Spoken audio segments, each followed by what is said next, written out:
Today is March the 12th.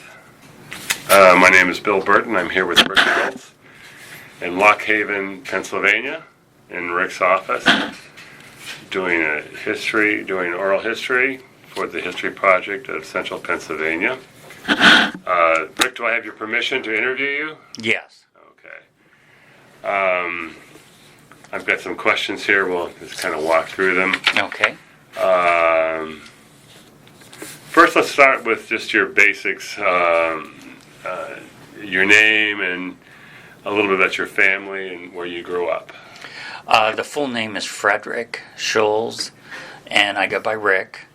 I grew up primarily in the Harrisburg area, Camp Hill, East Pennsboro Township, Enola. We moved there 72, and from 72 on, lived in the Harrisburg area. Prior to that, Florida and Delaware and southern Lancaster County. And where were you born? Born in Delaware. Oh. And but all of the relatives are from West Virginia. My parents moved to Delaware for their first teaching jobs out of college back in the 50s. And then eventually my father joined FBI, and we moved around a little, and that's finally where he ended up. And so we were there from 72 on. Oh, your father's in the FBI. He was, yes. Do you have any siblings? I have an older sibling who is estranged, a sister who is in the Harrisburg area. So, you and she are estranged, or she's estranged? She is estranged from my mother and I, and it's partly because of LGBT concerns. Back in my sister and I, were very close up until when I was in grad school. My mother was getting very involved with AIDS, and I was getting very involved with AIDS in the 80s. And she married a gentleman who was a fundamentalist. And he was uncomfortable with that. And when their first, my nephew was born, he was uncomfortable. A few times he was worried that we would transmit casually HIV to the baby. And there were, a few heated discussions about that. But finally, I guess in 86, he told my mother no more contact, and she was not allowed to come there anymore, and they broke off all communication with us and her grandparents and everything, and so we haven't had any contact with them. My mother occasionally will send a card or talk to him on the phone, but and I've sent my sister some letters asking, really what happened and why can't you be in contact, and but I don't hear anything. So. My God, that's a whole nother aspect. We need to come back. Yeah, to that. it's very sad.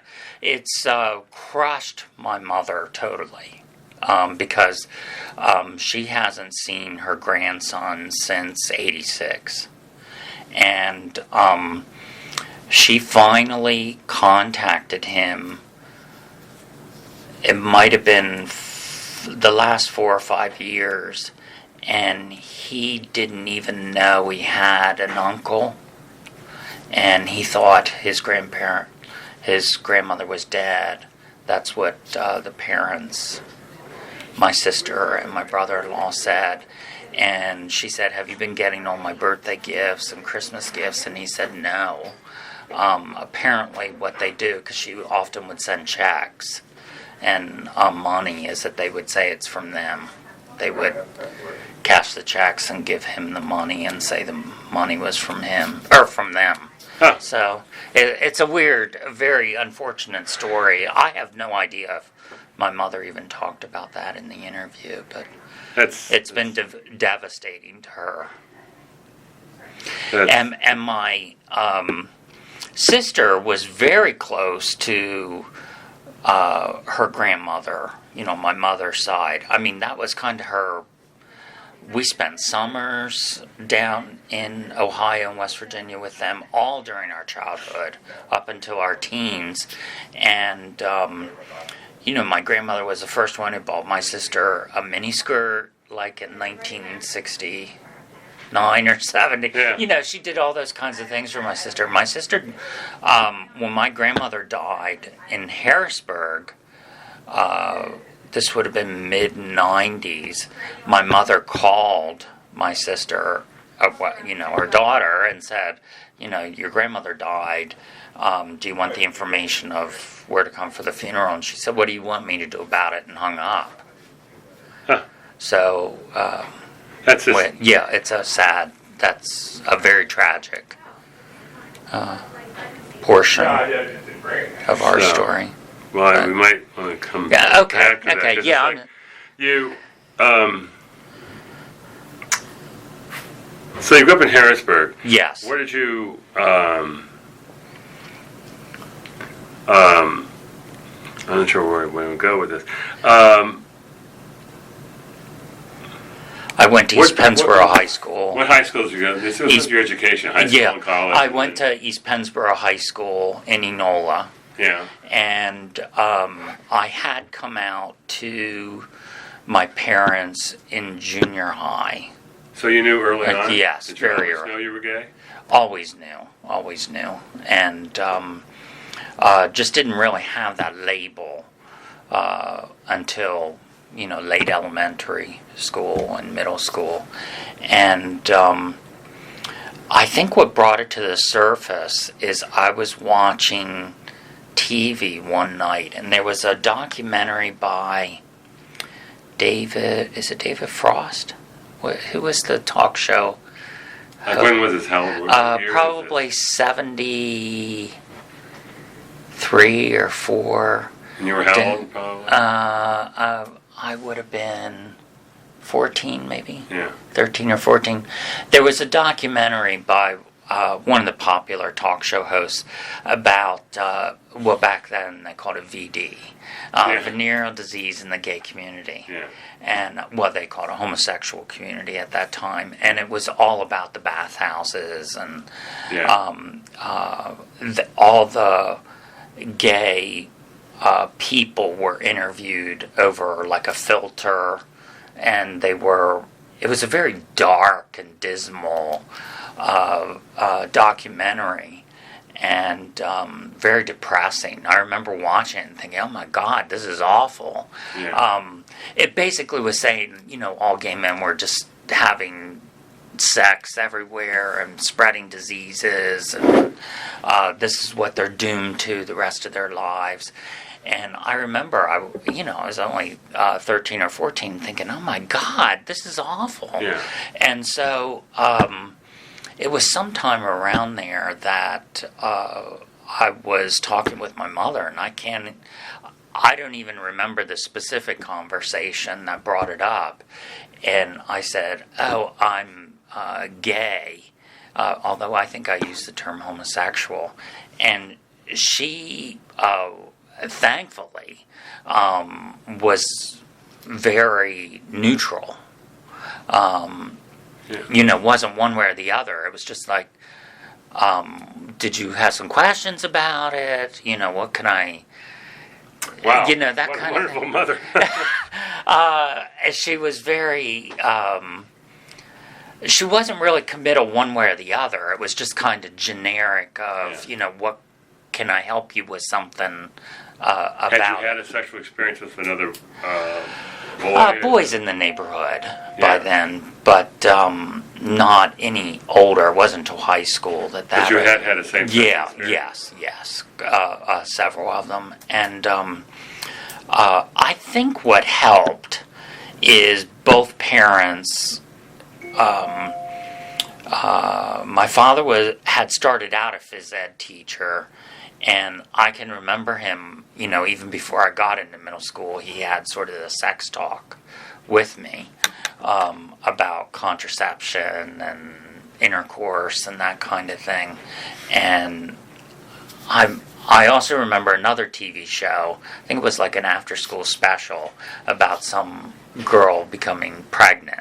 in high school, and my mother happened to have been around while I was watching the show, and there was some question I had about birth control, and then she went on quite a discussion about sex. Thankfully, because it could have been just the opposite. She could have been very negative and blown up, and which is fairly common. And but I explained to her I had watched the show and I thought I was kind of doomed to really a miserable existence. And her response was, "Would you like to talk to the family doctor?" And I'm not quite sure how all that came about. But they sent me to the family doctor, and I never got the sense they were trying to cure me or anything. They just... and the family doctor asked me what I was upset about, and I said I had seen this documentary. I was upset. I thought this is what's going to happen to me. And he was at that time, he had his office in his house, which was pretty common back then, of family doctors. And elderly man, he must have been about 65, 70 at that time. And he said, it's certainly possible. Once again, he was very generic about it. I don't think they understood what to say. So thankfully, they just didn't say anything. I do remember he asked me if I wanted antidepressants, though. Wow, that's amazing. I mean, you were very lucky that... I remember him asking, "Are you depressed? Do you want me to prescribe you some?" I think he said Elavil. "Do you want me to put you on some Elavil?" And I said no, I didn't need that at that point. But so that was that in 8th grade. And I would say around 9th or 10th grade, I brought it up again with my mother versus my father. My father tended to travel a lot and was out and about a lot. And I said I was, by that point I'd met some people who were older men. I had must have been 10th grade, at that time they called it a Cinderella license. You could be out to midnight on that. And it must have been 10th grade. And the only place I knew to meet people was at the cruising area and over in Harrisburg on State Street. On State Street, yes, I know about that. And the only way I found that out is because at that time there was a weekly... I guess you would call it a rag newspaper that did exposés, and they would, have columns, lambasting the governor or lambasting somebody. But one week they did this expose about the cruising areas and prostitution on 3rd Street and drug abuse and all that. And they did this whole section on State Street. Now, what newspaper was this? I cannot remember the name of it, but it was out of Harrisburg, and it's long gone. It was like one of those weekly papers. The gay newspaper? Or? No. It was run. It was a very conservative local. But to me, once I read that, that was a draw for me as a kid. And so that's what I did, is went over there, because I didn't even realize at that point that there were gay bars in Harrisburg. It wasn't until I started cruising and hearing from the other guys that there were bars. And then, Rose was right around the corner, and went to the Rose some. But anyway, so I brought that up to my mother, and... thankfully, I do have to give her credit for that, because I think if I would switch it around and I was in her place, I would have been very upset that my son was going to a cruising area. And I told her I was going over there to meet people. And she asked me why, and I said, well, I have no idea where else I'm supposed to meet people. It's not as if we had gay groups in high school. Yeah, there was no gay straight alliance in high school and stuff like that. And there was no internet. I mean, I didn't know how to meet anybody. And she said she wasn't. I don't even remember how she phrased it, but it was somehow like, I'm not real happy you're doing it, but if that's what you're going to do it, kind of thing. Which I have to give her credit for. I mean, if she had freaked out on a 16-year-old and screamed and yelled and you're a horrible person for going over there, I would have been devastated. Yeah. And I was upset with her because I thought she should do something for me. Like she should, I don't know what I thought. But, a 16-year-old doesn't really think in some fashion that thinks things through. In my mind, I just wanted to be able to meet other men and boys, and, I couldn't. Yeah. And so it was soon after that, I happened to be reading the local newspaper, and inside the Patriot News, they had what was called the Metro West section. It was the West Shore. And there happened to be a notice that Tressler Lutheran Services had a social worker who wanted to do outreach with gay people. And I passed it on to my mother, and she went, and at that time it was called Parents of Gays. And his name was Bill. Gosh, I can't remember his last name. He was from York, and he was a clinical social worker and a former minister in the Lutheran Church. And he and my mother and Hope Nankara, Mary Nancaro's mother, kind of all organized that Parents and Friends of Lesbians and Gays eventually. Yeah.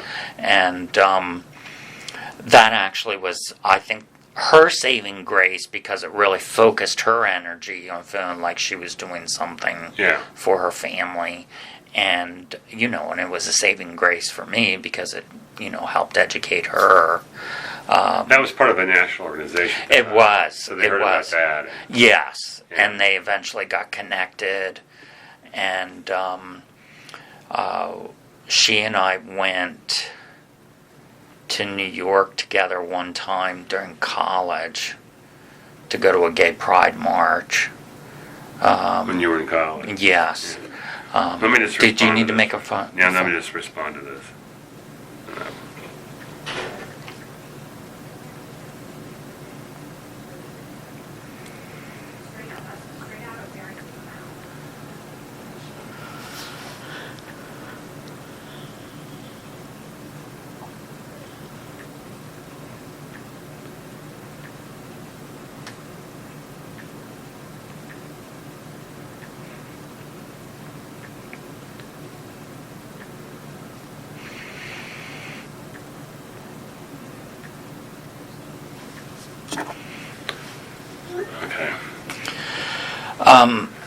Thank God for text. yeah, thank God. The other thing that happened in high school is I did go through a real depression because, there were some things going on with my parents' marriage, and that might have been some of it. But also, I just didn't really understand what would happen to me as a gay person. I didn't even fully comprehend that I could be in a long-term relationship or anything like that. I just felt very alone. And my parents did locate a child psychiatrist who was affiliated with Hershey Med Center at that time. This would have been 1977. And his specialty was childhood sexuality.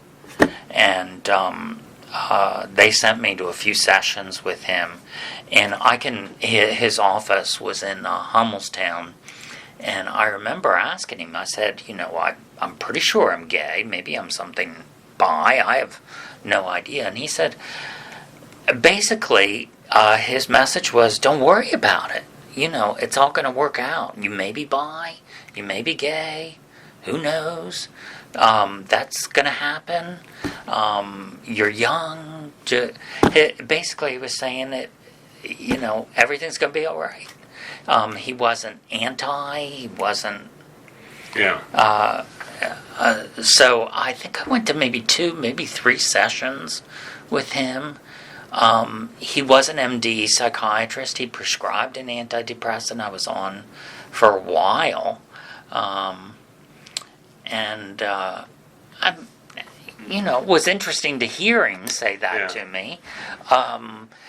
He had me read some books that he on sexuality and sexual development.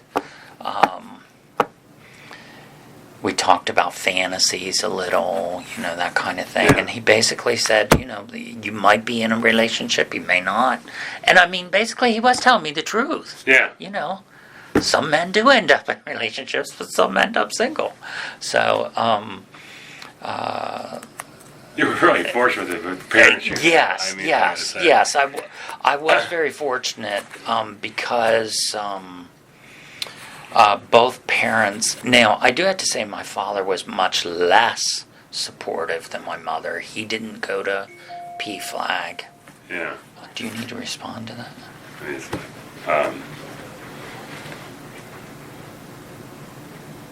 No, it's fine. Okay.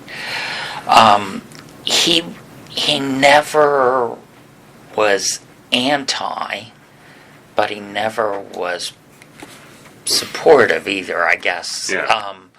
They divorced when I was in high school. I do remember one time I came home from cruising, and I must have been in maybe 11th grade, and it was like 2 in the morning, and I was getting in trouble, basically. I walked in, and he was sitting in the living room with the TV on.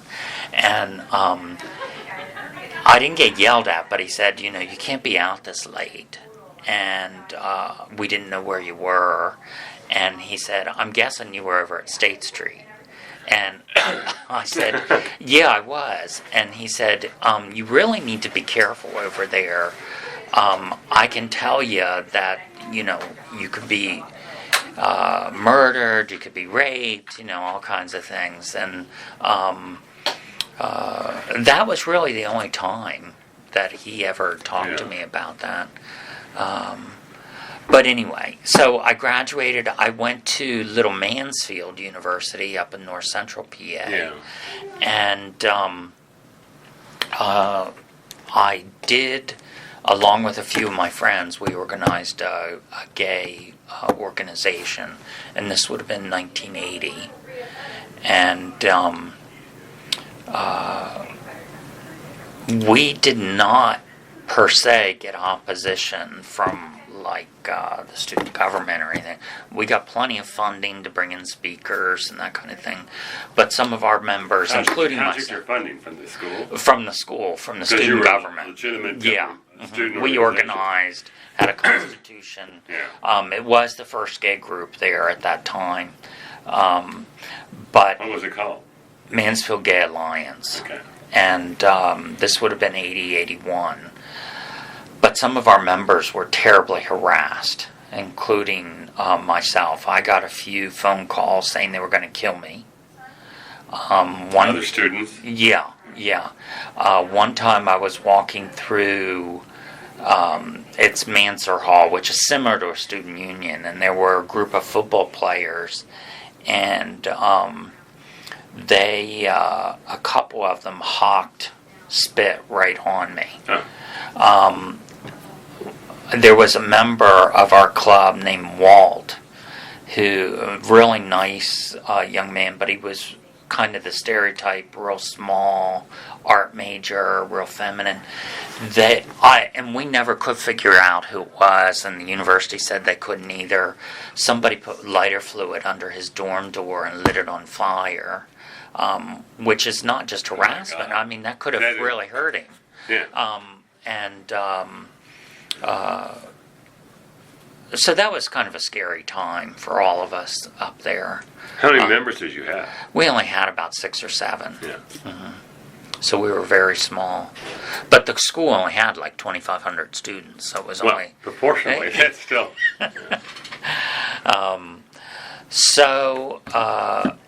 when I came back to Harrisburg, that would have been 82, 83, and then went to grad school up at Penn State. That's when all the AIDS epidemic started in Harrisburg. And the MCC pastor dying of... that was Gary Norton, yeah. I think, yeah. And I was never really close to Gary. I knew him. And now my mother knew him well. And that was pretty devastating. And then there were a few other people that kept getting closer and closer in our circle over a period of a few years. And both of us really felt we had that calling, that we had to do something because there was nobody else. What, you and your mother? Yeah. And some of the people were just being treated horribly by the hospitals and by the healthcare professionals and by their families. I can remember one gentleman came back from New York City. He was a writer. And I think he ended up in the Shippensburg Hospital or Chambersburg, PA Hospital, south of Harrisburg. And I remember going down to visit him, and they made me suit up in this, like, almost like a space suit, just to go in and, chat by the bed. And they had him in isolation. And it was a horror. It was just a really bad Well, that was time. happening everywhere. Yeah. They were. Oh, it was. It was. It wasn't just that hospital. It was just such a bad time. And eventually, some of our dear friends who were very close ended up being diagnosed and or positive and dying within a relatively short period of time. And I remember that time. it was just horrible. It was just horrible. So what was your calling? What did you end up doing? Doing buddy work, essentially volunteer buddy work, where going to the homes and either running errands or taking people to appointments, that kind of thing. And then after, I guess this was about 88, 89, I got a job up in Williamsport with the Pennsylvania Department of Health doing HIV counseling and testing. And up in this area, they didn't have anything for people with AIDS. And so there were two public health nurses who, you could call allies, and were just wonderful people. And so we organized a buddy program up in this area. You mean Lock Haven? Yeah, Williamsport, Lock Haven, Bloomsburg, Sunbury, all that area. And that was very successful for a number of years. And so how did the buddy program, what is... how did it work, and how many patients did you have? We had several dozen people living with HIV/AIDS. At that time, most of them were pretty far along, and because there was so little treatment. We didn't really have people who were just HIV positive. They were, into, I guess, full-blown AIDS at that time, and we had, I would say, in the whole region. Now, some counties we only had a couple volunteers. Williamsport, we had quite a few, probably a couple dozen volunteers. And they would do the things, go to the house, cook meals sometimes, run an errand, go to the pharmacy. A couple didn't have transportation, so we'd take them to appointments at Geisinger or Williamsport Hospital. And then I had one of the earliest people I gave HIV positive test results to. His name was Bob. And for whatever reason, I just clicked with Bob. Bob was such a good guy. And he was a pharmacy tech at Williamsport Hospital. And he and his lover both ended up testing HIV positive. And Bob went from being positive, he'd obviously been positive sometime. He ended up being, like, deathly ill within a relatively short period of time. And his partner was from up in Troy, which is about an hour north of Williamsport. And they lived in a trailer way out in the boonies. And because it was on his partner's family's property. Right. And Bob's family was from Williamsport, and they totally disowned Bob. They told Because him, of AIDS. because of AIDS, told him he deserved it. His father told him he deserved it, and die in hell, and was really a terrible. My God. It was a horrible time. And so what I would do is go up there and on weekends and give his partner, because his partner didn't get ill and eventually didn't die till maybe 2010. And this was like 1994. The years are kind of fuzzy. It was like 94. It might have been 94. Because Bob and his partner tested positive, at least with me, I think 92. And by 94, Bob was really ill and then died. Yeah. But his partner was fine for many, many years and was a longtime volunteer for us with the AIDS organization. He would even do volunteer clinic work with Department of Health. The two nurses and I would do these field clinics like at gay bars and gay groups and drug and alcohol treatment centers.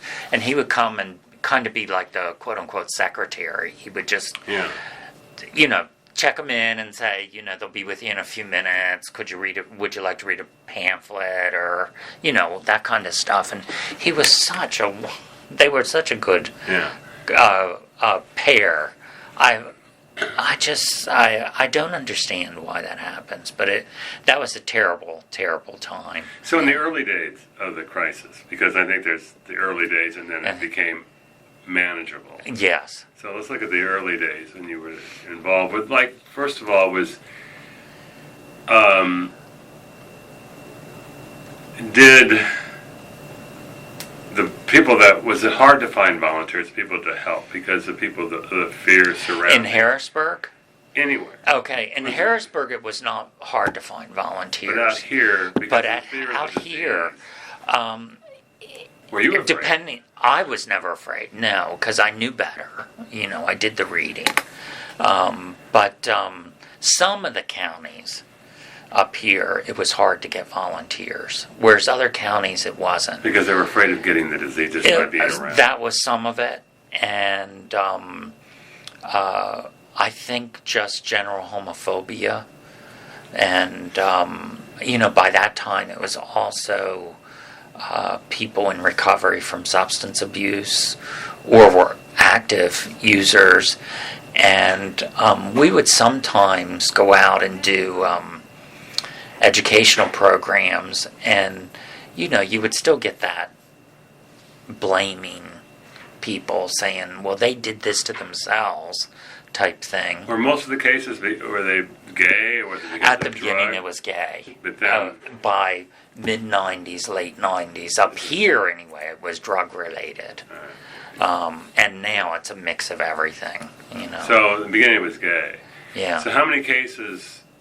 Now, you were working for an organization, or who were you? You were strictly a volunteer? In the 80s, I was strictly volunteer. Volunteer for who? Yeah, South Central AIDS Assistance Network in Harrisburg. SCAN. Yeah. Yeah. Up here, I was an employee at Department of Health, and then also a volunteer for an organization called AIDS Resource, which they're still in existence. They're an AIDS So the Department of Health, was that through the Governor's Council? No, it was way after. Mm-hmm. It was Department of Health, and it was Rhine White monies, essentially. Oh, okay. That were given to AIDS organizations and also to do HIV counseling and testing in communities and STD testing and that kind of thing. So how did you find in rural Pennsylvania the general population's attitude towards it? Very negative. Very negative. I can remember around 1990 or 91, there was an infectious disease specialist at Williamsport Hospital named Dr. Latimer. And the public health nurse and I went in and met with him because he was seeing some of the patients, and he wasn't real good with patient communication, patient interaction. And we were just trying to get a feel about him and, offer whatever services we can. And he was not real kind to us. And actually, the public health nurse said to me, we need to develop this guide for the families of people with AIDS and people with AIDS about where to go in the region, who they can see, who are like friendly counselors, all that kind of thing. So we put this guide together, but on the back page, we also added some national organizations, and one of them was the AIDS Law Project out of Philly. And Dr. Latimer saw that, because we sent it to all the doctors in the area. And now he didn't call me, he called the public health nurse and yelled at her and said, why would you, these people aren't entitled to any rights? And, was really just terrible to her over the phone. And we couldn't figure out why a physician who's an ID specialist would be so horrible about that. But he was the type of, if you were gay, God put this disease on you. And thankfully he retired soon after that, but that was not good. That was a bad time for the patients. It was because it meant the patients in Williamsport then had to drive 40 minutes to Geisinger Medical Center because they couldn't see Latimer. I mean, who would want to go to a doctor like that? Right. I wouldn't if I had been. So then you had they had the same prejudices with the doctors here. Yeah.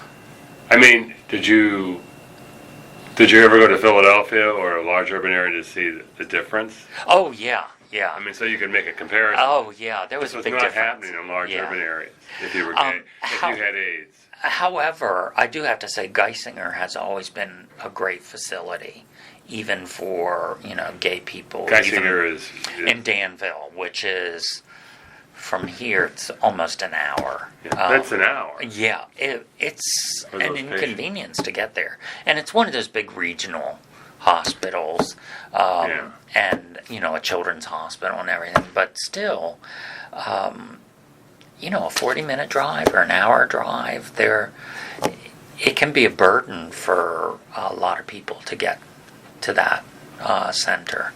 It really can. Well, that's I guess the point I want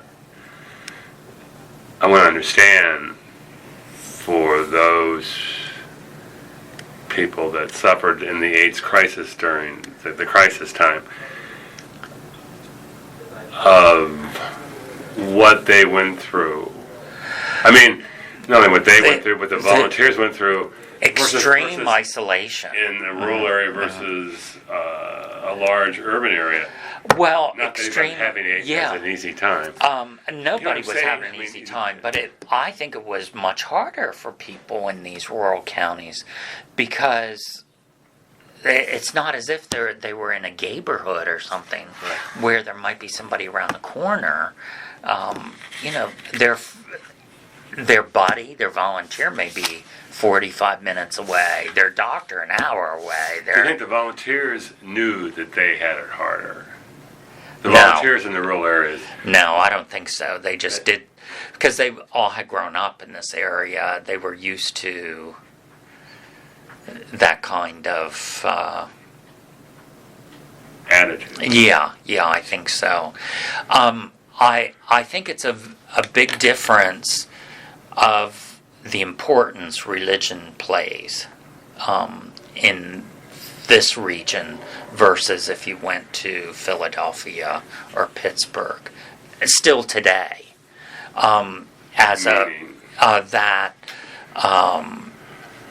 religion is very powerful up here, and some of the associated discrimination that can go with that. I'm just thinking of some, even here at Lock Haven University today, like in the last year, I've had freshman students who are even struggling with coming out because they come from very tiny towns or farms. They don't have, except on the internet, they don't have any of that contact with other gay people, and church is everything in their community. I mean, if you didn't go to church on Sunday, your family isn't part of that community. And I think that's a big difference than in, inner city Philly. And that's still today. That homophobia is so powerful in our culture up here versus Harrisburg or Philly or Pittsburgh. Right. So, jumping back to, I agree with that. I think religion, though, makes it difficult because I was raised in a very strict fundamentalist. Went to a Christian high school. I mean, in an urban area in Phoenix. Okay. Still makes it difficult to come out because of that. Yeah. And I think the guilt that is so much more powerful. Yeah. But going back to the AIDS crisis, so was that your major during that time period? Was that your full-time work? That was a full-time and volunteer. How long did you do that? I did the volunteer work all through the 80s, and I finished Department of Health in about 2000. So, year 2000. Now, right now, I'm still a volunteer, but I don't do patient work. I do fundraising and board work with an AIDS organization in Williamsport. So you really haven't left it. But I'm not doing patient or client work. Yeah. First of all, that isn't needed in the same way it was back then. Yeah. Because, the government money has stepped in with a lot of that. So, from the AIDS organization, they can pay for the housing and the utilities and all those other things. And they have the caseworkers who are full-time. And the disease has changed dramatically. Yeah, it's almost an industry now. Yeah. Which is good and bad, but it's a very effective AIDS organization over in Williamsport. And I see my role as just raising money, making sure they have that they can pay for things that normally the money that comes from the government wouldn't. Like if a person wants acupuncture or something like that, they have that fund, or they can send an employee to a training, or those kinds of things. Right. So, one more thing about that. I mean, during the AIDS crisis, what sticks with you the most from that time period, though? Looking back at it. I guess what you won't forget. One is the diarrhea. There was some of the men just had terrible diarrhea for so long. Just being alone. But them, you? not me. Them. Yeah. That they were alone. That their families had left them. Or friends had left them. And the ones that had come from the bigger cities like New York and San Francisco, because they had left Harrisburg, to start that new life and came back, they were just... they were leaving everything that they had kind of built in those cities. Yeah. And they were, even though we were there for them, they were still alone, I guess. Yeah. I'll never forget that. alone. Yeah. A lot of loneliness, I think. And were a lot of the people like that had left. There this were area and just went a to New York? few. There were a few, and not Yeah, all of them. The family didn't reject. I remember there was a gentleman who had, he went to college and grew up in Camp Hill. Went to college in Central PA, I think to Millersville or Shippensburg, and then went to New York to be a clinical social worker and had developed AIDS and was back home with his parents, and they were fully supportive and everything, but still he was in his 40s. He still had his whole life ahead of him, and the medication wasn't there, so it was just miserable. Yeah. They felt miserable. Most of them looked miserable, looked uncomfortable. It was just not a good time. Yeah. It was just not a good time. Versus now, I have plenty of friends who are HIV positive, and they may go through periods where they're not real well, but they're pretty well. Yeah. I know, because they got all the proteins and everything. Yeah, they're doing pretty well. Yeah. Anyway. Yeah. So. But I do have to say, at the same time, there were so many good people, especially in Harrisburg, like Roger Beatty, Jerry Brennan. There were just so many good AIDS activists down in Harrisburg that I don't know what would have happened without them. Right. It's hard to imagine what they did. So after then, is that when you went back to Penn and got your doctorate degree, or what? Yes. In the 90s, I went for the doctorate. Mm-hmm. Part-time. Part-time. Yeah. A couple semesters full-time. Because you had to do some semesters full-time to maintain your status. And then then I transitioned from public health into academia. I took a job in Jersey at a university over there. Did that for about a year. I didn't really like the area, and then came over here, and I've been here about, I think this is my 15th year. At Lock Haven. At Lock Haven. And when I came here, there was a gay student group. Lock Haven is primarily attracts lesbians for whatever reason. It always has. It goes by. Even when I was in high school back in the 70s, this used to be their biggest major. Used to be health and phys ed. Yeah. And was for decades. It's not anymore, but it used to be. And so, for whatever reason, it used to attract a lot of women who, if they wanted to enter that field, and they were very well known for women's athletics. And back in the 70s and 80s, it used to have a real derogatory term called Dyke Haven. And but anyway, but when I first came here, I did go to the student group to say, I'm here if you need something, and it was all women. There were like 30 women, no men. So that was kind of funny. But I guess in 2010, a couple allies and myself met with the president of the university and said, because he has these commissions on campus that have direct access to him. And women have one, people of color have one.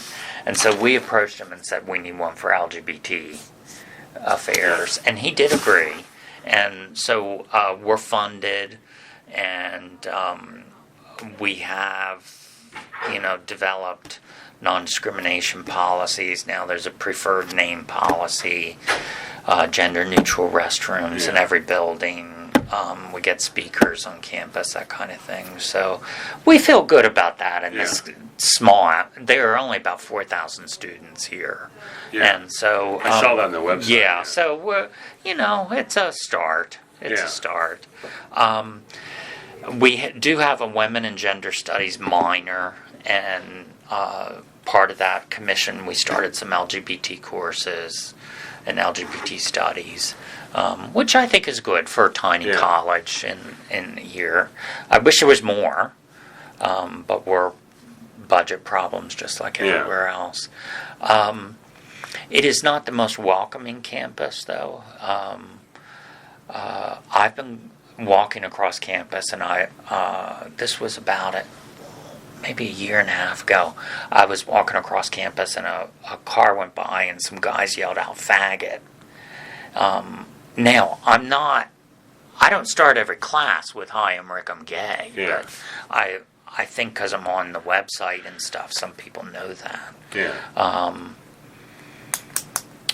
We haven't really had terrible bullying cases or anything like that. Yeah. I do know of some students who've had things written on doors, in the dormitory, or, faggot, or those kinds of things. But, so it still happens. Yeah. It still happens. It is amazing. But it's still much more of a women's campus. The Gay Straight Alliance, or what, Gender Sexuality Alliance, is mostly women. Yeah. They're only the men seem to be much more closeted here, and I'm not quite sure why that is. I really don't know. I think it's maybe rural Pennsylvania. I think it is. I think it is too. I noticed that there is a difference coming from an urban area, but so you teach what Health ed, public health. Okay. And you live here, obviously, in Los Angeles. I live in Williamsport, Oh. which is a little bit bigger. Not Yeah. much, but a little bit. Relative to Lock Haven, it's big. Yeah, you moved to an urban area compared to that. Actually, quite a few faculty live in State College and Williamsport. Now, there's a cohort that live here, too, but surprising, there are quite a few who commute. Some of them who have children, they want their kids to go to certain high schools. Yeah. And that I understand. I stayed in Williamsport because that's where I moved to when I came up here. And there's a little more to do over there, and my friends. But Lock Haven's okay. It's just I think if you're a lesbian, it's a little better to live here than it is for a gay man. So, are you involved with anybody right now? No, I'm single. So, well, that's okay. You can still be single. I can still be single. Yes. It's been a while. Shut that off. Sorry. That's okay. Did you need a return? No. Just leave a message. That's right. Go on. I'm trying to think what I was trying to say with that. Being single. The last person I was dating left the area because he wanted a more urban area. And that's not unusual. There are benefits to living out here, less traffic, a little less expensive, all those kinds of things. Yes. But the drawback is, you don't have that big community up here. And for some, that can be rough, especially if they've grown up elsewhere and moved here for a job, which this person had. So. Yeah. So, is there a big gay community in Williamsport or area? Small gay community, and there's one lesbian bar. No gay bars. No men gay bars? No. Yeah. The last one went out of business a few years ago. So. And we used to have a potluck group, but that doesn't meet any longer. There is one gay group. It tends to be more younger people. Yeah. Dan's involved with it. Helps them. Dan Manimal, who you mentioned. Yeah. He's still around, still working. Yeah. So we're using one of his voices. Yeah, he has been around forever. And I hope that's never said about me. I didn't mean it that way. It's like- No, I can remember when I was at Mansfield Yeah. as a gay student, we came down to, because we were trying to network, we went up once to the gay student group at Cornell. We went up once to a social at Ithaca, because Yeah. they're about an hour Right. north of Mansfield. And we came down a couple times to the group in Williamsport, and he was running it, and that was Yeah. 1980, 81. Yeah, he did homophiles at Williamsport, and And it's funny, Right. that he's still around. no, but his story about having to move, and when he was after the Nita Bryant thing. during that, Oh, he when has his been home- through terrible things. that was terrible. But that was during the Nita Bryant time, which was Yes. terrible. Even, Yes. and I remember that time when she was at her peak, and It and all across promoted the such country, hatred. hatred that she stirred up. It's the same. Well, it's not the same, but like when Trump was elected, Right. some of that hatred Yeah. that has come to the surface. But what, not that this will be part of the oral, Yeah. but one thing that I did in studying part of the history of during the Nita Bryant time, the one thing that she did do in vilifying, trying to vilify the gay community, is that she helped create the gay identity. She did. Because she brought such attention to it at that time, to the gay community. And then she ended up being vilified at the end. Mm-hmm. That she ended up doing us a big favor. It's funny how the whole thing, turned around by what she sought to destroy, she helped to create. And that's a very good solidify, point. The gay identity. And helped us change our language. That was all part of my thesis too. Helping with the religious right and changing our argument. Do you think Jerry Falwell did that too? Yeah, for I mean, us? it helped us refine the argument Mm-hmm. of who we are and what we had to do with the religious right and on their attacks and then our counterattack and what we, in our activist arguments, looking back at it. I mean, I certainly wasn't part of that argument. I was so young. But what the activists did when you start back and look at it and study it,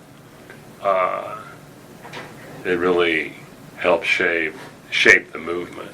Mm-hmm. And when you look at Dan's story and his oral history, when Anita came to the Bloomsburg Fair, and her position not only against gays but women in the anti-feminist movement, Philip Shapley, the now. Oh gosh, yes. That whole thing was really critical. It was. And him taking a stand and the women taking a stand against her, and what they were representing.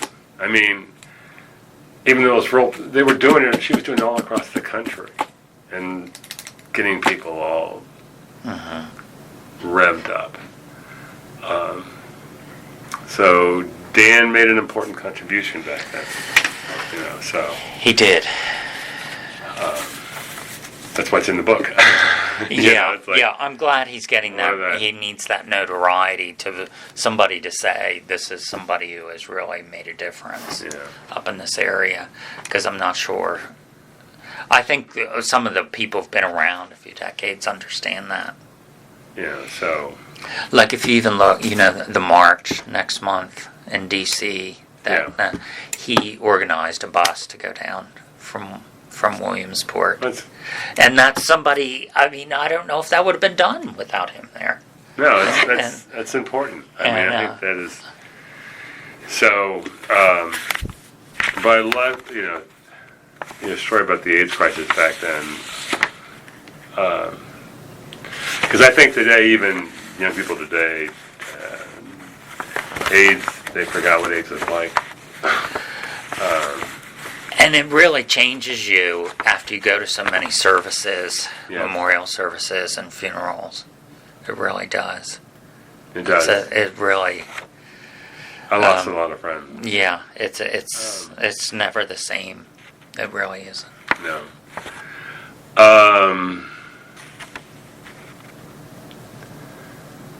I guess a couple things.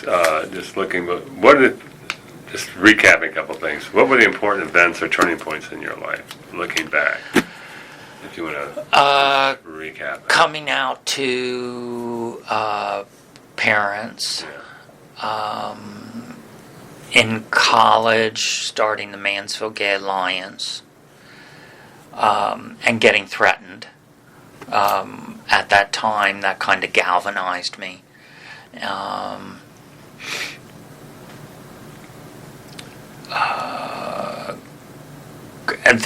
The scan in the 80s, Yeah. Department of Health in the 90s. I would say those are the main, Okay. those are kinds of the landmarks.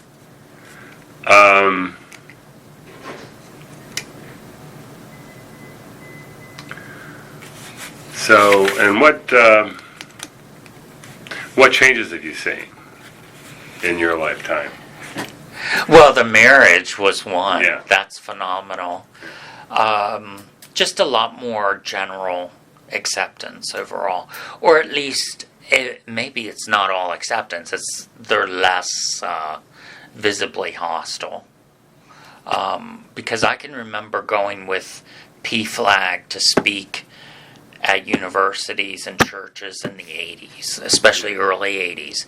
And there would always be a core of people who were incredibly hostile to the parents, of even, why are you supporting your kids? And not that I go out and do that speaking now, but I don't know that would happen in the same way now. Yeah.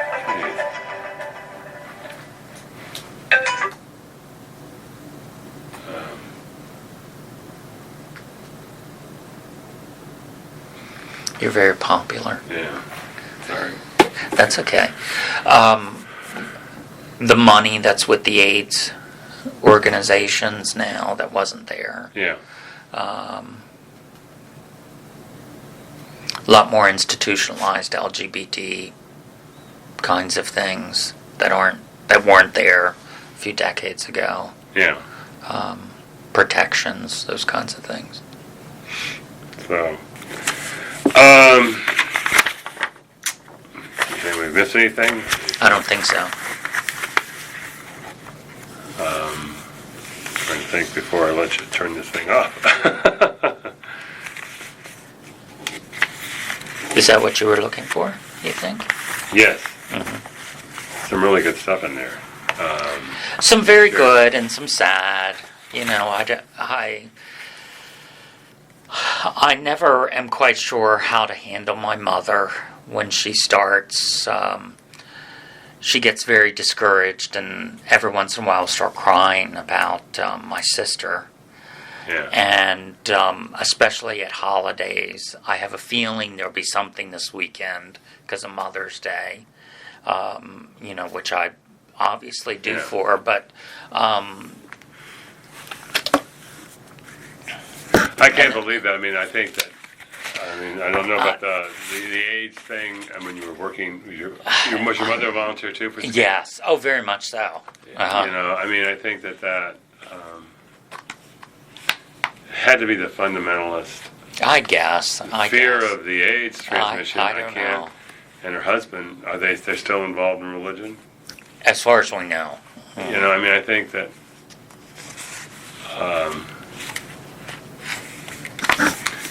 it's terribly hurtful and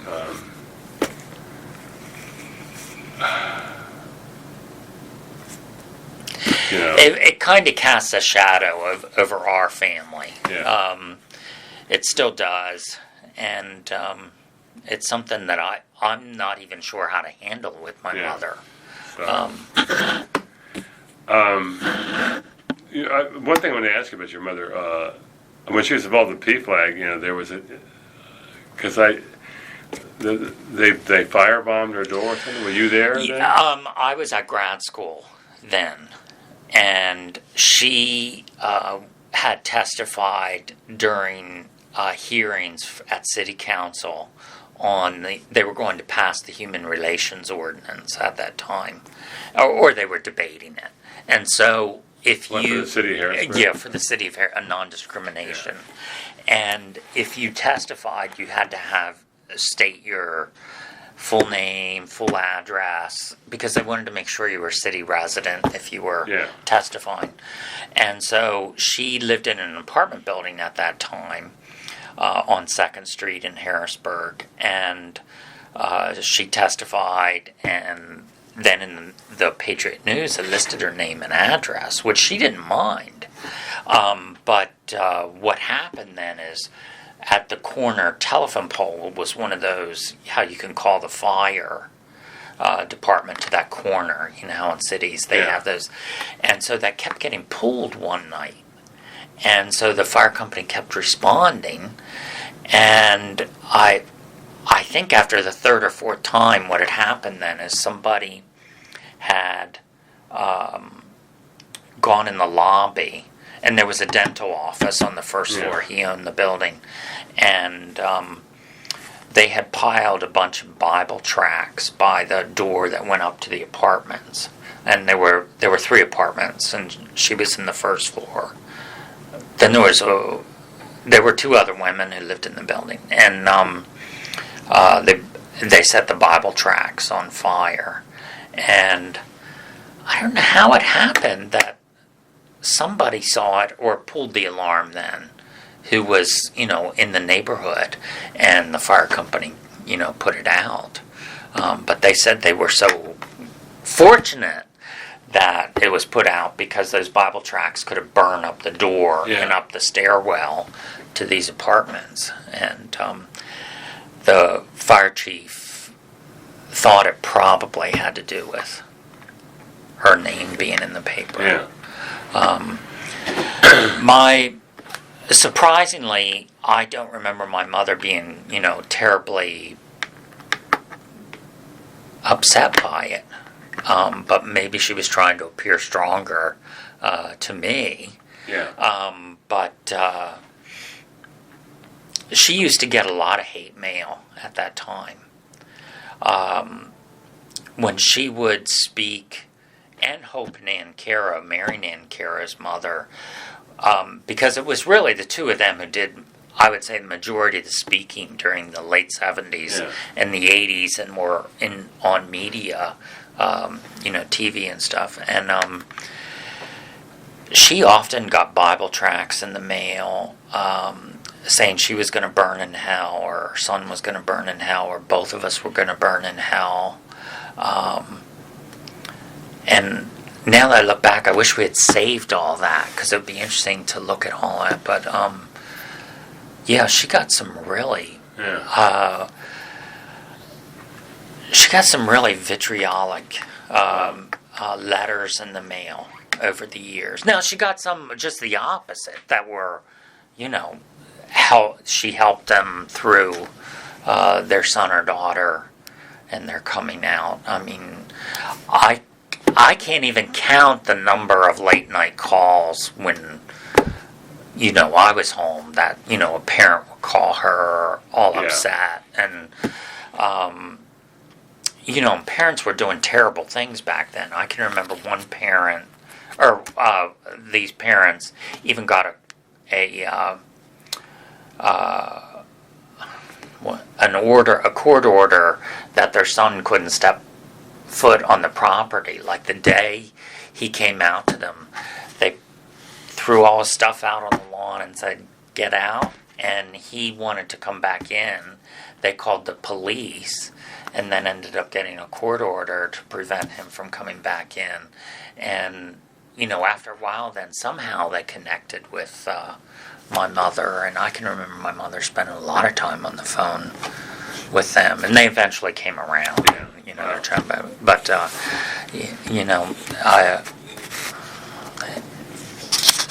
I sometimes worried about her when I was away. Where does she live now? She lives with me. I moved her up from Harrisburg because her health deteriorated. So I'd like to meet her sometime. So. Sure. I think that's it. Okay. If you need anything, just let me know. A good interview.